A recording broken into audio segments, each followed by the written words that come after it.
Hi guys, welcome to Estate Agency Mastery. Now I'm super pumped today because I've got a very old friend of mine, old as in I've known him for a while, not that he's old, called Jason Cannon. Now Jason is an estate agency coach, but what's great about Jason is he's grown a huge business and sold it. So there's loads of coaches popping up in our industry at the moment, but Jason's actually been through the mill. He's then gone on to a couple of different roles before landing on his feet as an estate agency coach, and we hear great things about you. So anyone listening to this, watching this, I want you to see Jason as a free consultancy coaching session today. So my question is, and it's a big intro, Jace, if I'm in Birmingham, Belfast, Bognor Regis, and I'm listening to this for the next 15, 20, 25 minutes, and I can take a few things away that I can implement to my business right now to increase my bottom line or make me a bottom agent, what can I do?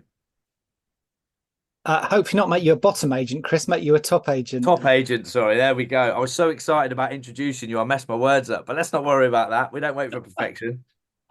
Absolutely. Yeah, perfection is the enemy of progress. We'll start with that one, yeah. There we go. Um, so we'll start with a thank you to you. Yeah, we have been friends for a while, and I think we know each other quite well. We know how each other thinks and works to a certain extent. And I think that's one of the things that I love when I work with clients. I'm fortunate that I can choose who I work with, and I don't choose to work with everyone that I speak with.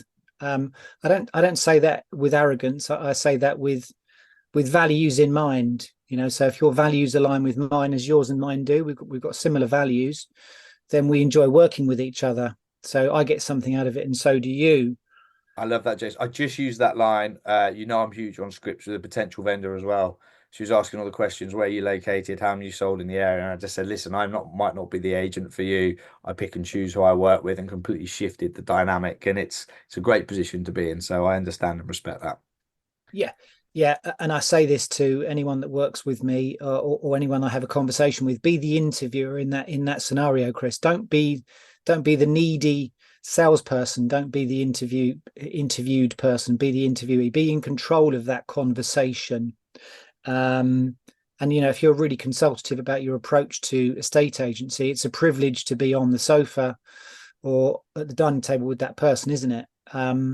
So treat it as a privilege, but also treat it as a choice conversation. This isn't a choose me conversation.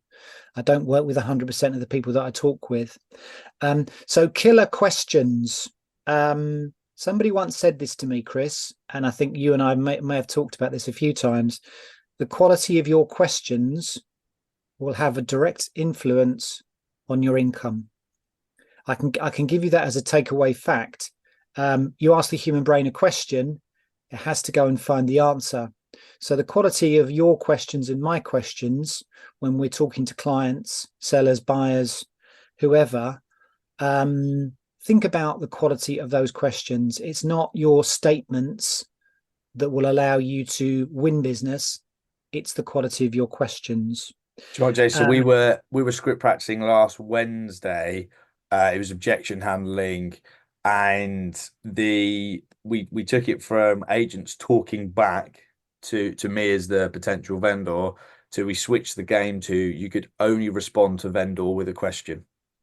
Yeah, And the quality of the conversations and how they increased when it came to defending fee, rather than the agent getting nervous and retelling them what they did that was great, um, asking questions back to the vendor, it changes the power play, but then vendor's going to tell you what you want to hear and allows the vendor to self-discover you're the right agent. And for yeah. me, that's the crux of negotiation. If you're asking brilliant questions and you're not tongue-tying the vendor, but out rap battling them, whatever you want to call it, and they go, wow, this guy's good, you're showing your value at that point as well. Yeah, and practice breeds confidence, doesn't it, Chris? It's one of those things that you and I we enjoy doing because we practiced it a lot. So one of the things that I say to my clients is that I could call you any time of the day, any day of the week. I'm going to ask you that question. So I want you to be practiced at that question. Have a practice buddy.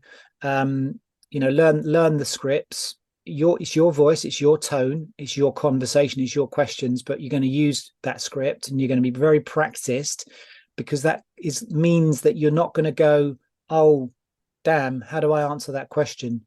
Yeah. Acknowledge it, isolate it, or deflect the question, and then give the person that's calling you the answer. So practice with me or practice with a buddy. Don't practice with your clients, because that costs you money. Yeah. Practicing on the public's painful. Little plug for me. So I'm working on our website, chrisbuckler.co.uk, and we're going to have objection handles and scripts on there that anyone can just download on there. So if you're listening to this thinking, right, actually, I want to learn how to ask some great questions, whether it's the pre-valuation script, objection handling script, will all be on there for you to download. Yeah.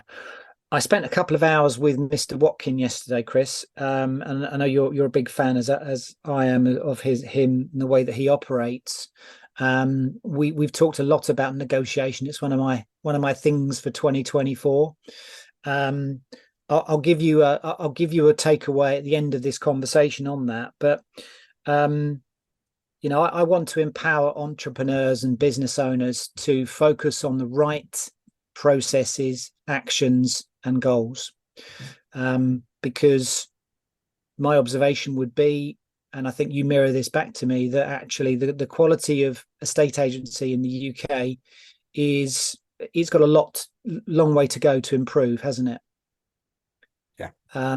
So one of the reasons that I love doing this, being involved in this business, is that I've taken myself out of the real estate world.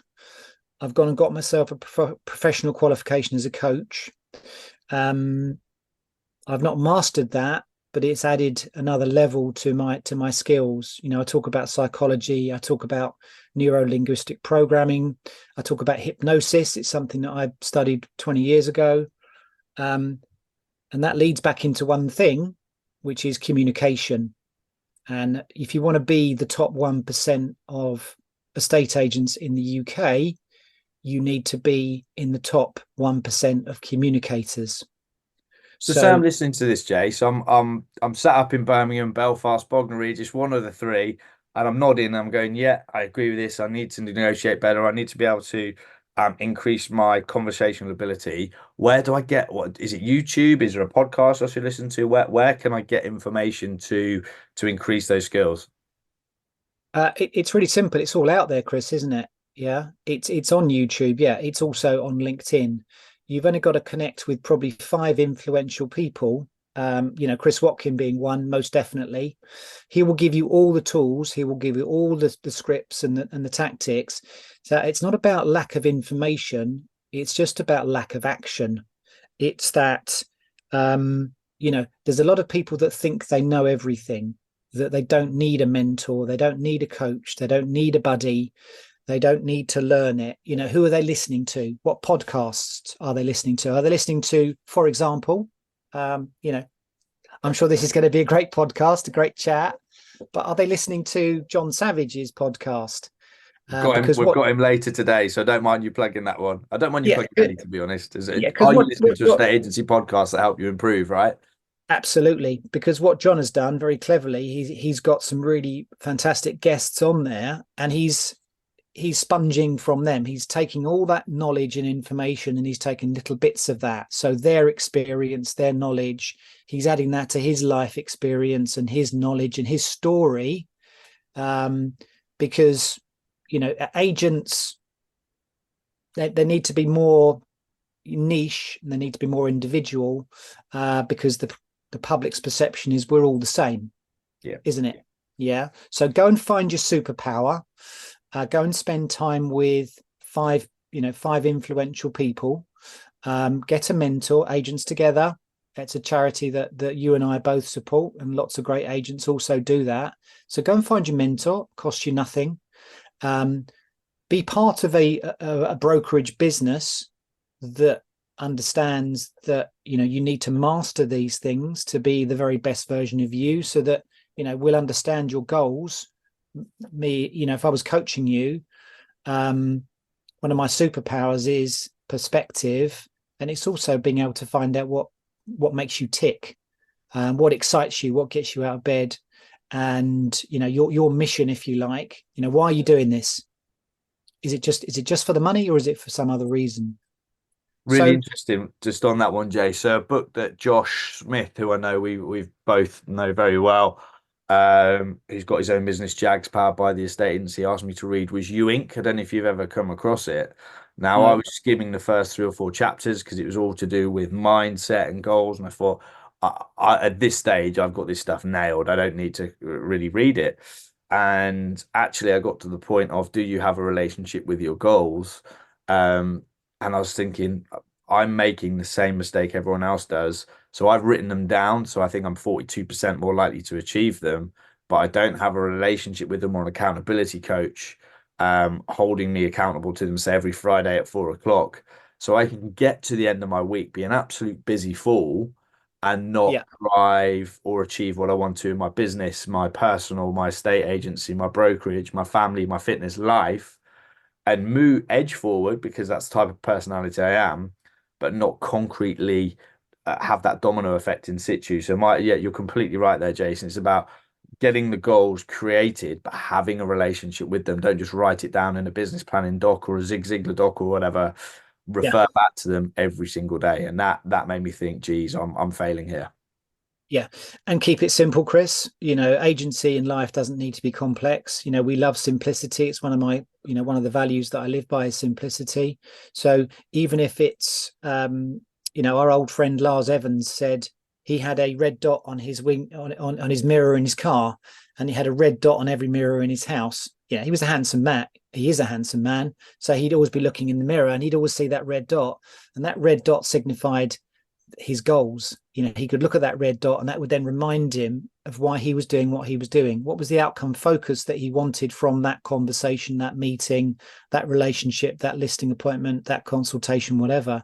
He'd look at that red dot and that would remind him, that would focus him on back onto what his goal was for himself and his family.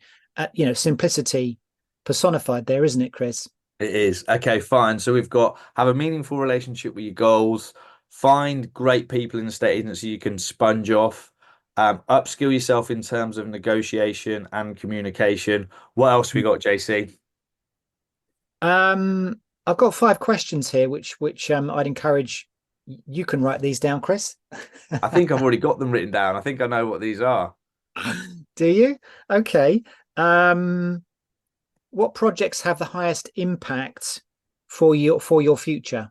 What projects have the highest impact for you in the next 3 years? Think about that. This is you playing the long game. Okay. We know that the most successful have a 20-year plan. When they start that business, it's not a 2-year cycle. It's a 20, 25, 30-year plan. Yeah. And it's separating the urgent from the important. The important tasks are the ones that are going to generate you business now and in the next 20 years. So Fine. are you focusing on that? Cool. Just a quick one. If you're driving along or you're sat on the toilet and you can't write these down, wherever you're enjoying this podcast, because it's short form, we'll make sure these go into the show notes so you can just scroll down or make a note to come back to them and these questions will be there. Yeah. Question number 2, how can I meet more people in my community? Knowing more people is going to give you the opportunity to do more business. So how can I meet more people in my community? My observation would be that so many agents are, they have this scattergun approach to business.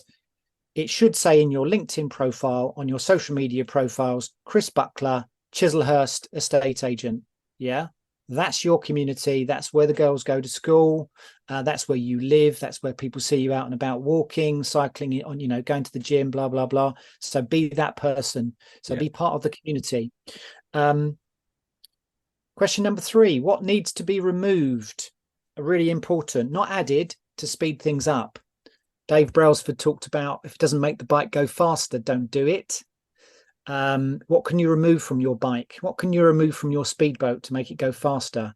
Because sometimes we end up picking up baggage and things along the way, don't we? That's in life, but also in business. So what can you do? What needs to be removed? How can I improve my service levels? So how do I go above and over and above? Most businesses, their leads come from 3 sources, and one of those big sources is recommendations and referrals. So how can I improve my service levels so that my 5-star Google reviews come into my business in a process way? They're seamless. If you're not on Google My Business, then you're missing out a massive trick. And how do my clients feel? How do I leave my clients feeling at the end of that relationship or the beginning of that relationship? Ultimately, the relationship doesn't end. It has a lifetime value, doesn't it? Yeah. Chris Watkin was talking to me yesterday, and he said the lifetime value of a landlord is equivalent to about £80,000 in income. Mm-hmm. You know, I'm sure he'll drill down into that a bit more, but we don't look at that. We don't look at that life cycle. I'm going to be in business for 10, 20 years. I'm going to move Mr. and Mrs. Buckler 4 times in that 30 years. And this is what Chris is worth. Might sound a bit mercenary, but does that make you want to look after the client a bit more than just for one transaction? Number 5, we talked about goals. What is my North Star? What am I doing this for? Is it money, or is it lifestyle, or is it a combination of both? And I've worked with lots of people, and initially they start out and it's all about the money, it's all about the pound note, isn't it? But actually, when you drill down into it a bit more, you find a bit of pain. If you find the pain, you find the motivation. Exactly the same with you and I as it is with a potential seller and a potential buyer. Find the pain and you will find the motivation. I love that. A couple of things I just want to jump in on, which is if you're listening to this or watching it and you're thinking, I don't have a Google set up as a self-employed agent, like Jason says, go and do it. If you're an employed agent, get one set up that you can then link to your personal email address should you ever leave. So you can build up Jason Cannon at AJB Estates, his personal piece. Another tip from me is most people will click the 5-star and then leave a crap comment like Jason was really good and helped us move home, and they feel like by clicking the 5-star they've done you an element of service. But when people are comparing now, and there was a stat came out the other day and said that 56% of people Google their agent before they use them, you want to have a 5-star, but Jason went to war for us, or Jason redecorated the apartment, or Jason knew our house more intimately than I. So the comments are actually what you're after, not the 5 stars. The 5 stars are the first piece. The second bit, and this is how do the clients feel? I've been listening to so many international podcasts on this, and a couple of things pre-vow that I will be doing from a lady that texted me today off the back of me sending a home search report out after she'd already chosen an agent. She's just asked me to go and meet her next week. Is number 1, I'm going to produce, I'm going to put her photo on screen, have a Zoom meeting with some agents with the estate agency, take a screenshot and say, hey, listen, we're just planning out the marketing strategy of my fellow agents for your property. Really excited to share with you what we've come up with. I'm going to WhatsApp that over to her before I go out for the valuation. The other thing I'm going to do is drive past the property. So I'm acting with integrity. I'm not telling porcupines and just saying, hey, listen, I've just driven past your property as we're neighbours. We are.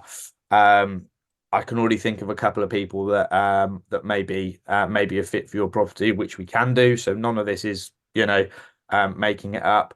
But again, 2 nice personal notes before I even get there, showing how I will operate throughout the transaction and the level of service I bring, as opposed to what other agents going to say. I'm just masterminding a marketing strategy with my fellow agents, so we can talk about how we're going to overexpose your property to get the best price and that market will allow. 0 other agents are going to do that. So you're already differentiated before you got there. Yeah. Rapport, value, trust. One of the things, we have an expectation. We go to a listing appointment, to a market appraisal, and the expectation is that the client's going to sign up straight away. The reality is that they don't know you. They've not met you. They might have spoken to you on the telephone. It might have been booked by a complete stranger. So what chance have you got of building rapport and trust? Most clients would choose you based on a trust. If they don't know you and like you, how can they trust you? So what you're doing is that process that you've just explained there, Chris, gives you the opportunity to build some rapport with somebody. They've seen your handsome face, they've got something from you, they've got a video from you, you've added some value. So when they meet you across the threshold, they already feel like they know you a little bit, don't they? Well, here's my view is, if I go to a market appraisal, a listing appointment, a vow, whatever you want to call it, and I do like the mindset of a listing appointment, because I go in the mindset of I'm not going to go and pitch, I'm going to take the listing on. I've put myself in the very best position before I even walk through the door. even on my pre-val call, I've asked them for permission to ask them for the business then and there, Yep. that I'm not going to compete with the other agents. I couldn't give a damn what the other agents are charging, what they're saying, what they're doing. I believe that the service I'm going to bring as a self-employed, boutique, personal, bespoke, whatever you want to call it, agent is going to be over and above whatever else they've got. And so I don't fuss about the others, but I know the others won't have done what I will have done, or what agents at the estate agency will have done, Mm. because they haven't had the training or invested in themselves or whatever it is. Yeah. So one of the things that I've talked about quite a lot is this conversation around, am I number one? Am I your number one choice of agent? Agents get uncomfortable having that conversation, but nothing wrong with it. So am I your number one choice at the moment, Chris? Am I the best person to get you from where you are to where you want to be? Get the person to say it out loud, because if they say it out loud, it's far more meaningful to them, isn't it? They're actually articulating their, what they want, and the fact that you are number one. So Yeah. as an agent, I would encourage you to think that way. Get the client to say, yes, Chris, you are number one. And then the other side of that is, when it comes to a conversation around that property that you're hoping to sell, you're going to say to the prospective buyer, is this your number one choice? Mm. Is this your number one choice of property at the moment? So am I number one? And is this number one? Two conversations. Little bit of skill involved. Not everyone's going to want to do that. They're not going to feel comfortable. But actually, it's going to help you win more, and it's going to help you get better offers on your clients' properties. I love it. I'll just jump into one of those, Jason. That's in the valuation. I'll always say, fee aside, am I your agent of choice?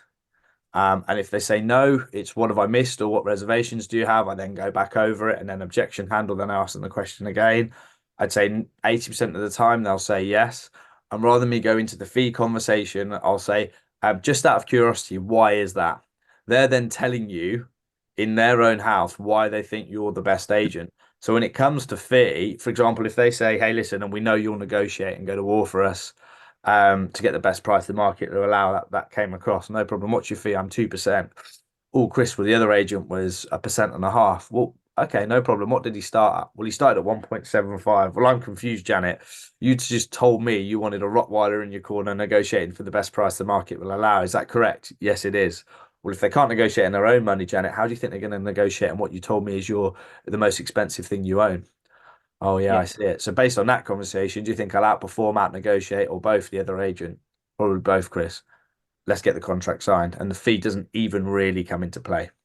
No. If you're the best negotiator and you're running at 100 plus 100% over the asking price, when the national average is about 96%, and you can actually show through data and your results that you're running at 100%, Yeah. and you're getting 4% more than your next agent, who would you rather is negotiating? This agent, or would you rather me negotiating? So in effect, if I can show you that my results prove that the buyer of your home is in effect going to pay my 2% fee, or my 3% fee, it should be 3%, shouldn't it, Chris? Of course. I've got at least two of my agents that are running at over 103% of asking price. They know those numbers because I've challenged them to be that agent, and now they're using that in their conversation, their consultation with the client. Even fall through rates as well. Yeah, My yeah, wife and ours is less than 10%.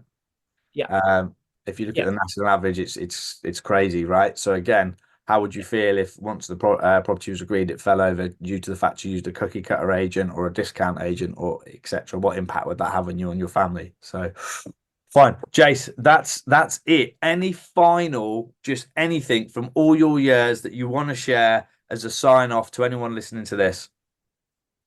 It goes back to money, Chris. Looking after a client's money looks after your money.